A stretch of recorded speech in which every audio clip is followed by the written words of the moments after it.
अगर आप horror movie देखने के शौक रखते हैं तो अपने जीवन में आपने न जाने कितनी हॉरर मूवी देखी होगी। लेकिन आज हम आपको एक ऐसी ही भूतिया महल के नाम से विख्यात जगह की बात करने वाले हैं जहां जाने से लोग आज भी डरते हैं। यह कहानी शुरू होती है 1970 के दशक से।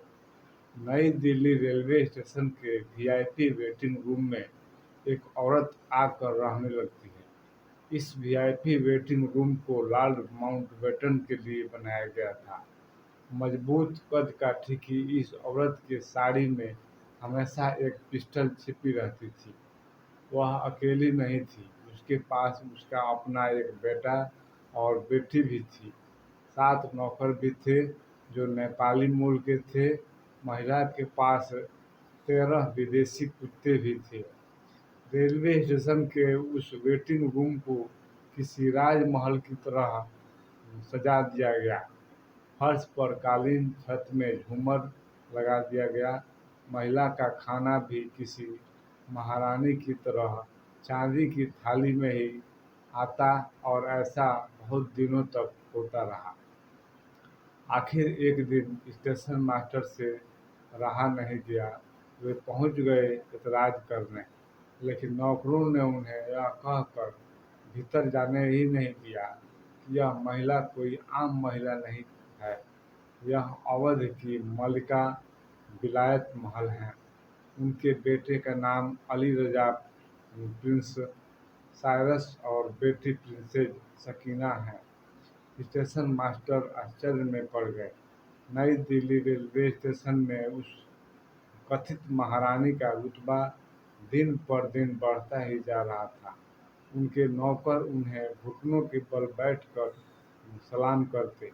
उनकी देखा-देखी आम लोग भी ऐसा ही करने लगे।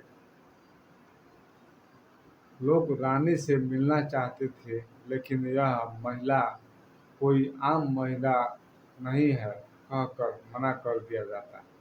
यहाँ तक कि उनके बच्चों को भी किसी से मिलने की इजाज़त नहीं थी, क्योंकि वे भी आम नहीं खास थे।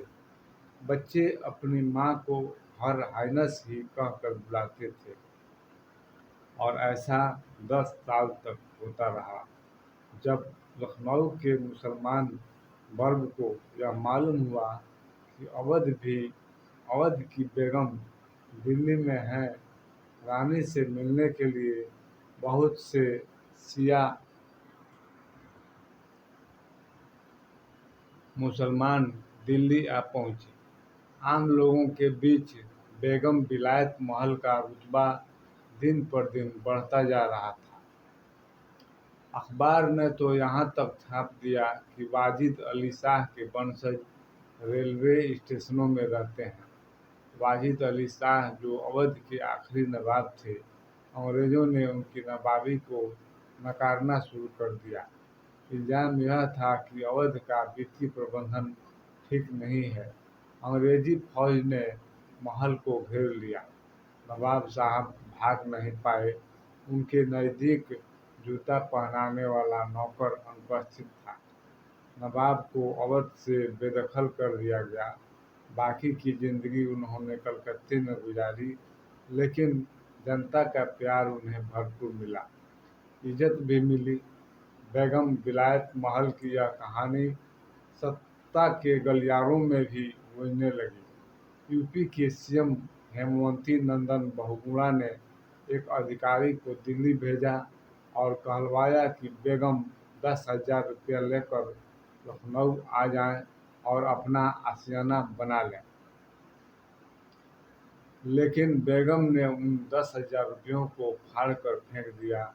फिर सीएम की तरफ से उन्हें एक 4 कमरों वाला मकान देने की बात कही गई, लेकिन रानी ने इस प्रस्ताव को भी अस्वीकार कर दिया।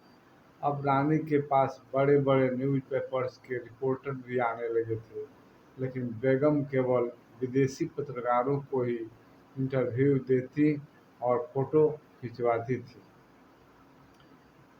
तमाम न्यूज़पेपर्स में बेगम के साथ सहानुभूति बरती गई थी, जैसे अवध के नवाब के वंशज रेलवे स्टेशनों पर जिंदगी काट रहे हैं। भगत में भारत में अवध के नवाब के वंशजों के साथ ऐसा व्यवहार किया जा रहा है, आदि आदि।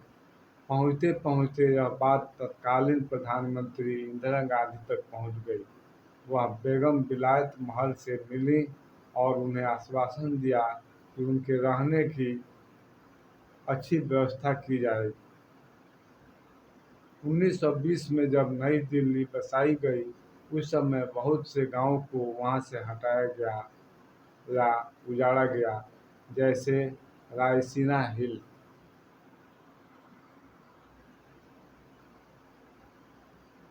इसी तरह मालचा गांव को भी हटाया गया था।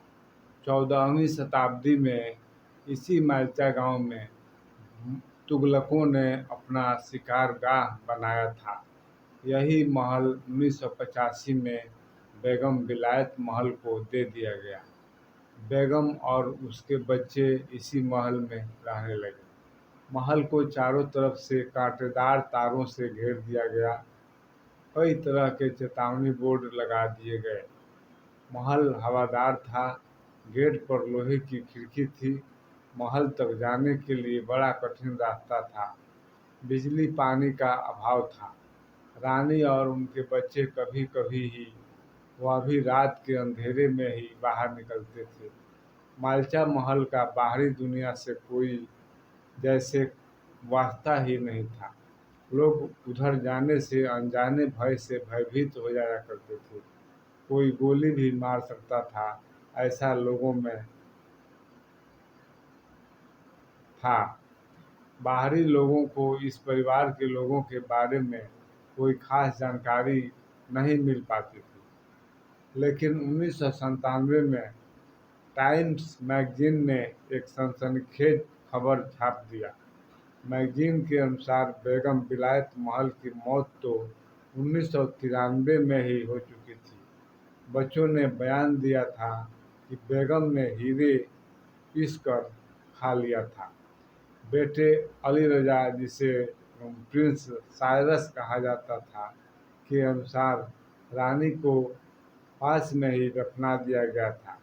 लेकिन 1994 में शव को मिट्टी से निकालकर जला दिया गया था।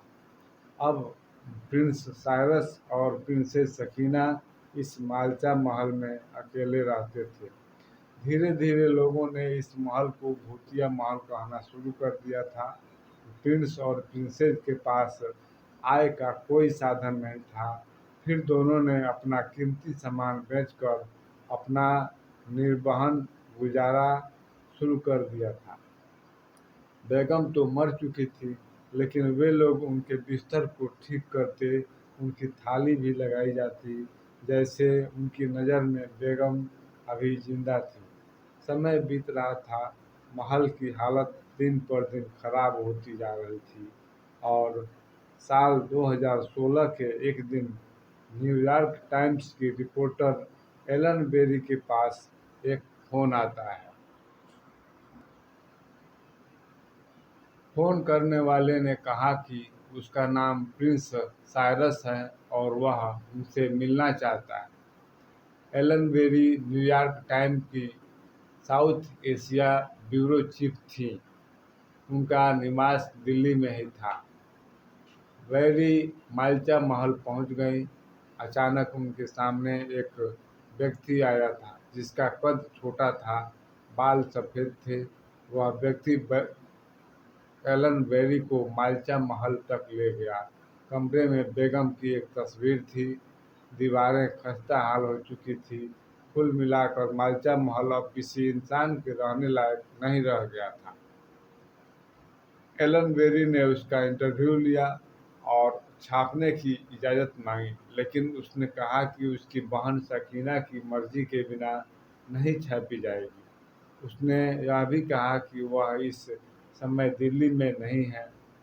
इस तरह एलन बेरी उससे बार बार मिलती रहीं, लेकिन सकीना से एलन बेरी की मुलाकात कभी नहीं हुई। फिर एक दिन बैरी के पास एक फ़ोन आया और सामने वाले ने कहा कि उसकी बहन कई माह पहले मर चुकी है। अब एलन बेरी के लिए यह परिवार रहस्यमयी होता जा रहा था। उस व्यक्ति ने एलन को सकीना की एक डायरी भी दी, जिसमें सकीना के जीवन के ढेर सारी बातें लिखी हुई थी। बैरी को ऐसा लग रहा था जैसे उनसे अभी बहुत कुछ छिपाया जा रहा है। 2017 में एलन बेरी की आखिरी मुलाकात प्रिंस साइरस से हुई और फिर वह लंदन चली गई क्योंकि उनकी पदोन्नति हो चुकी थी। वहाँ उन्हें खबर मिली कि प्रिंस साइरस की भी मौत हो गई है। उसे दिल्ली गेट के कब्रिस्तान में एक लावारिस लाश की तरह दफना दिया गया था। एलन बेरी इस परिवार की सच्चाई जानना चाहती थी। उन्होंने माल्टा महल जाकर पूरे महल को छान मारा। कुछ पुराने कागजात मिले, कुछ चिट्ठियां भी मिली। इन्हीं चिट्ठियों में एक चिट्ठी किसी शाहिद नामक व्यक्ति की भेजी हुई थी। इस पर उसके दस्तखत भी थे। इस बीच एलन लखनऊ आई, लेकिन बेगम विलायत महल के बारे में उन्हें कुछ खास जानकारी हासिल नहीं हुई। फिर शाहिद के पते पर वह पहुंच गई। शाहिद से मुलाकात हुई। बातों बातों में मालूम हुआ कि यही शख्स इस परिवार के खर्च के लिए पैसे भेजता था। दरअसल वह शाहिद नाम का शख्स अली रजा का बड़ा भाई था। शाहिद के अनुसार इस कहानी की शुरुआत किसी नवाबी खानदान से नहीं, एक यूनिवर्सिटी से हुई थी। बेगम विलायत महल का असली नाम विलायत बट था। उनके पिता इनायतुल्लाह बट लखनऊ यूनिवर्सिटी के रजिस्ट्रार थे। 1947 के बंटवारे के बाद वे परिवार सहित पाकिस्तान चले गए, लेकिन विलायत को पाकिस्तान पसंद नहीं आया। उन्हें भारत में अपने ज़मीन जायदाद की यादें सताती रहती थी। इसी बीच उनके पति की मौत हो गई। उनकी दिमागी हालत भी कुछ ठीक नहीं थी। 1954 में पाकिस्तान के पीएम को थप्पड़ तक मार दिया था उन्होंने। इसके दंड स्वरूप उन्हें 6 माह तक मानसिक अस्पताल में रहना पड़ा, जहां उन्हें बिजली के झटके दिए गए। फिर वह बच्चों के साथ भारत आ गईं। श्रीनगर में उन्हें गवर्नमेंट क्वार्टर में 24 जवाहर नगर में आवास मिला और यहीं से उन्होंने खुद को अवध के शाही वारिस घोषित कर दिया। यहाँ उनके बच्चे किसी पड़ोसी से नहीं मिलते थे और किसी अन्य बच्चों के साथ खेलते भी नहीं थे। दरअसल विलायत बट के 3 बच्चे थे। जो सबसे बड़ा था असद बट था। विलायत ने तो 2 बच्चों के साथ श्रीनगर छोड़ दिया, लेकिन असद वहीं रह गया और धीरे धीरे उसकी मानसिक हालत खराब होती चली गई। एक दिन वह भी मौत के गाल में समा गया। विलायत ने सरकार से श्रीनगर में एक महल बनवाने की मांग की थी, लेकिन शाही दस्तावेज न होने के कारण इसे नकार दिया गया था। फिर उसने किसी भी सरकारी अफसर से कभी मुलाकात नहीं की और मीडिया को यह बता दिया कि वह अवध के नवाब की शाही वारिस है। 1970 में वह लखनऊ जा पहुंची और कहा कि वह बेगम विलायत महल हैं और अवध की आखिरी बेगम है, लेकिन कोई शाही दस्तावेज न होने के कारण फिर उन्हें निराशा हाथ लगी। फिर उन्होंने नई दिल्ली के वीआईपी वेटिंग रूम में अपना डेरा जमा लिया, जो कहानी हम शुरू में आपको बता चुके हैं। माल्टा महल आज खाली पड़ा है। बंटवारे के दर्द ने विलायत को कहां से कहां पहुंचा दिया। पति की मौत के बाद उनकी मानसिक हालत बहुत खराब हो गई थी। एक अपनी नई पहचान बनाने के लिए एक औरत ने कितनी बड़ी कहानी को जन्म दिया था। यह वीडियो आपको कैसा लगा कमेंट में ज़रूर लिखिएगा और हमारे चैनल को सब्सक्राइब कीजिएगा, लाइक कीजिएगा और हमें अपना सहयोग प्रदान कीजिए। धन्यवाद। फिर मिलेंगे अगले वीडियो में।